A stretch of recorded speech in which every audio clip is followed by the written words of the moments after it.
प्रिय दर्शकों नमस्कार। हमारे चैनल देव महादेव में आपका स्वागत है। हमारी इस प्रस्तुति में बताया गया है मनुष्य को किस कर्म अनुसार कौन सा जन्म मिलता है। समय नष्ट ना करते हुए चलिए शुरू करते हैं।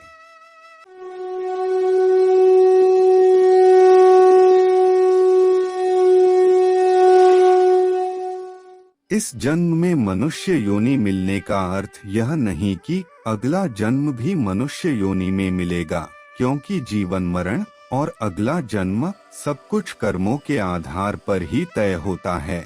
लेकिन कई बार गलत कार्य करने वाले यह सोचते हैं कि कोई उन्हें देख नहीं रहा है तो क्या समस्या है। इसी आधार पर कई बार लोग दूसरों को हानि पहुंचाते हैं, कभी बेवजह किसी की हत्या कर देते हैं तो कभी चोरी डकैती या फिर अपनों के साथ धोखाधड़ी करते हैं। लेकिन क्या आप जानते हैं कि इन सारे कर्मों के गंभीर परिणाम हो सकते हैं।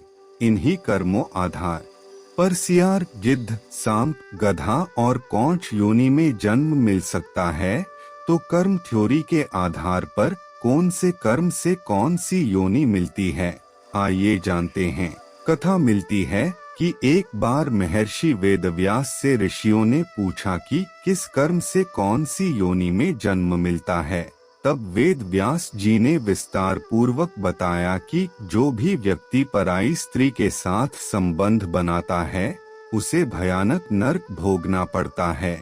इसके बाद एक के बाद एक अलग अलग योनियों में भटकना पड़ता है। महर्षि वेदव्यास ने कहा कि हर स्त्री का आदर करना चाहिए, कभी भी किसी भी स्त्री को प्रताड़ित नहीं करना चाहिए, अन्यथा ऐसा कर्म करने वाले मनुष्य सबसे पहले भेड़िए के रूप में जन्म लेते हैं। इसके बाद वह कुत्ता बनते हैं, फिर सियार, गिद्ध, सांप, कौआ और बगुला बनते हैं। इन सभी योनियों में जन्म लेने के बाद उसे मनुष्य योनि में जन्म मिलता है। महर्षि ने बताया कि बड़ा भाई पिता तुल्य होता है, इसलिए वह सदैव ही आदरणीय है। कभी भी किसी भी परिस्थिति में उसका अनादर न करें, अन्यथा कौंच नामक पक्षी के रूप में जन्म लेना पड़ता है। उसका जन्मकाल 10 वर्षों का होता है। यदि इस दौरान उस पर ईश्वर कृपा दे तो वह अगले जन्म में मनुष्य योनि में जन्म लेता है। वेदव्यास जी ने बताया कि चोरी करना हमेशा ही गलत है, फिर चाहे वह स्वर्ण हो या वस्त्र, इसके परिणाम भुगतने ही पड़ते हैं। उन्होंने बताया कि यदि कोई व्यक्ति वस्त्रों की चोरी करता है तो वह अगले जन्म में तोता बनता है। वहीं सुगंधित पदार्थों की चोरी करने वाले छछूंदर के रूप में जन्म लेता है। इसलिए कैसी भी परिस्थिति हो, लेकिन चोरी करने से सदैव ही बचना चाहिए। महर्षि ने बताया कि यदि कोई व्यक्ति किसी का कत्ल करता है तो यह जघन्य अपराध की श्रेणी में आता है, लेकिन यदि वह जिस शस्त्र से हत्या करता है उसी से उसकी भी हत्या हो जाए तो उसे मृग योनि मिलती है। इसके बाद वह गधा बनता है। इसके बाद वह मछली, कुत्ता और बाघ बनता है।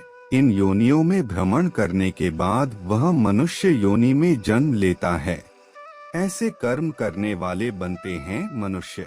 वेदव्यास जी ने बताया कि जो व्यक्ति सदैव दूसरों की मदद करता है, पशु पक्षी और अन्य जीवों पर दया करता है, जरूरतमंदों की मदद करता है और निस्वार्थ भावना से संचित धन का उपयोग धार्मिक कार्यों में करता है, तो ऐसे व्यक्ति अगले जन्म में मनुष्य योनि में ही जन्म लेते हैं।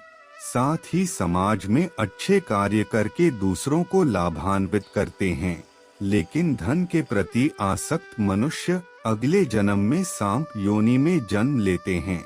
प्रिय दर्शकों, हमारी इस प्रस्तुति में इतना ही, और जन्मों की जानकारी हम अपनी अगली प्रस्तुति में आपको बताएंगे।